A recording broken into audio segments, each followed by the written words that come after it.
नमस्कार दोस्तों, मधुर कथाएं चैनल पर एक बार फिर से आपका हार्दिक अभिनंदन है। तो आज की मेरी कहानी का शीर्षक है मुंह दिखाई का तोहफा।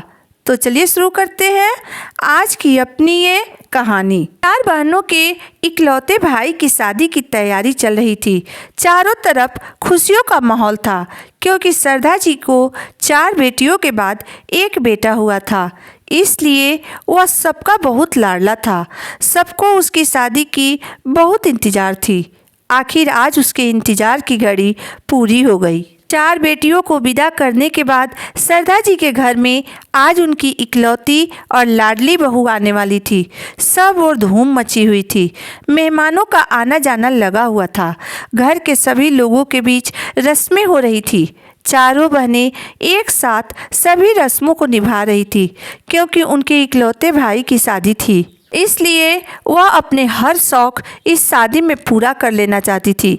बड़ी बहन भाग भाग कर सारा काम संभाल रही थी ताकि कहीं कोई कमी न रह जाए, मगर अब नई बहू घर में आ चुकी थी।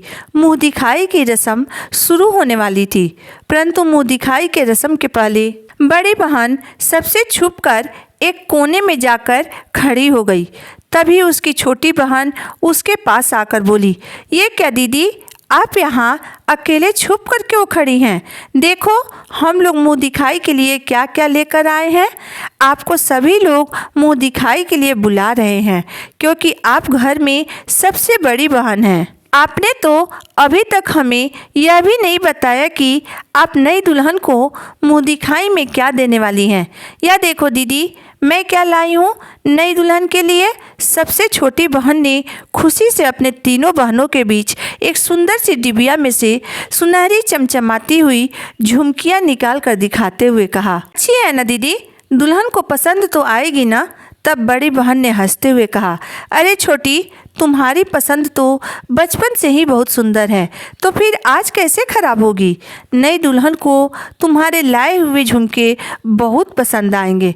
तीनों बहनें अपने अपने तोहफे बड़ी बहन को दिखा रही थी जो वो नई दुल्हन को मुंह दिखाई में देने वाली थी।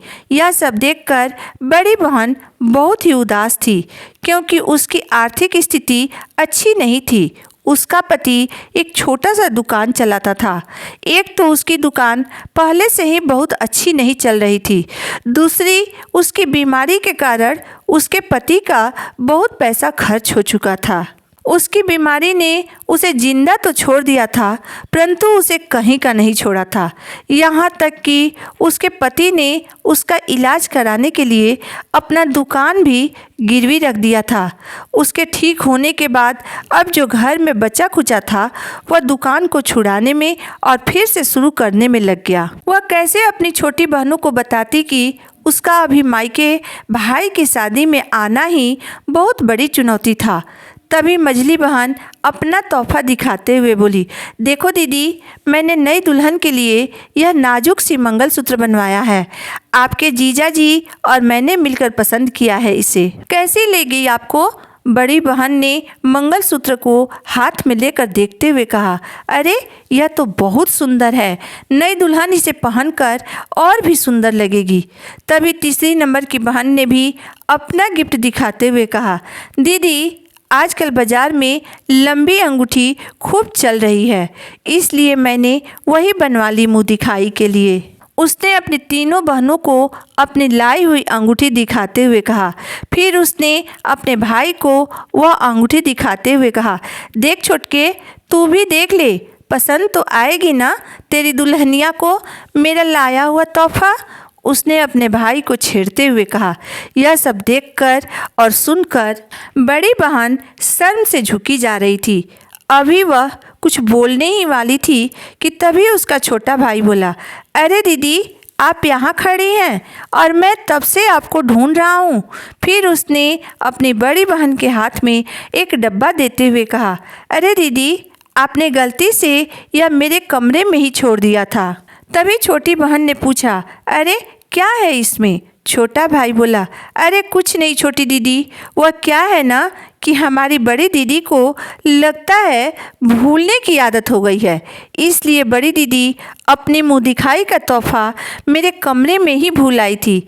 आज सुबह ये मुझे मेरे कमरे में अपना लाया हुआ तोहफा दिखाने गई थी और वहीं छोड़कर चली आई।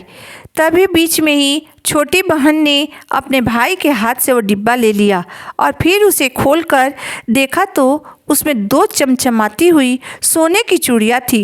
इतनी सुंदर चूड़ियाँ देखकर छोटी बहन बोली, अरे वाह दीदी, आप तो बड़ी छुपी रुस्तम निकली।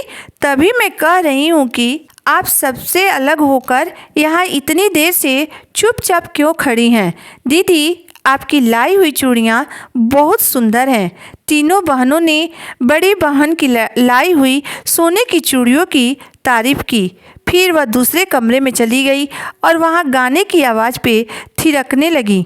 बड़ी बहन ने छोटे भाई का हाथ अपने हाथों में लेते हुए कहा, तुम तो सबसे छोटे थे, फिर तुम अचानक इतने बड़े कब हो गए जो आज तुमने अपनी बड़ी बहन की सम्मान की रक्षा के लिए बाकी तीनों बहनों से झूठ बोला।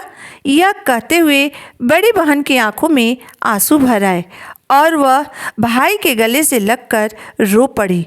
तब भाई ने अपनी बहन को चुप कराते हुए कहा, दीदी, मैंने कोई झूठ नहीं बोला है। आपको याद है मेरी कॉलेज की फ़ीस जमा करने के लिए जब पापा के पास पैसे नहीं थे तो आपने अपनी दोनों सोने की चूड़ियाँ पापा को दे दी थी और कहा था कि उसे बेचकर मेरी फ़ीस जमा कर दें, और पापा ने ऐसा ही किया था। इसलिए आज मैंने आपकी अमानत आपको लौटा दी। दोस्तों, रक्षाबंधन में हर भाई अपनी बहन को रुपए पैसे या फिर सोने चांदी तोहफे में देते हैं, परंतु काश कोई भाई अपनी बहन को यह वचन देता कि वह हर परिस्थिति में उसकी मान सम्मान का रक्षा करेगा और उसे समाज के सामने या फिर परिवार के सामने कभी शर्मिंदा नहीं होने देगा। तो एक बहन के लिए इससे बड़ा तोहफा और कुछ नहीं होता। तो कैसी लगी आपको मेरी आज की कहानी? अगर आपको मेरी कहानी अंत तक पढ़ने और सुनने के बाद पसंद आई हो तो मेरे वीडियो को लाइक कर दीजिएगा, चैनल को सब्सक्राइब कर दीजिएगा। तो फिर मिलते हैं एक नई वीडियो, एक नई कहानी के साथ। तब तक के लिए धन्यवाद।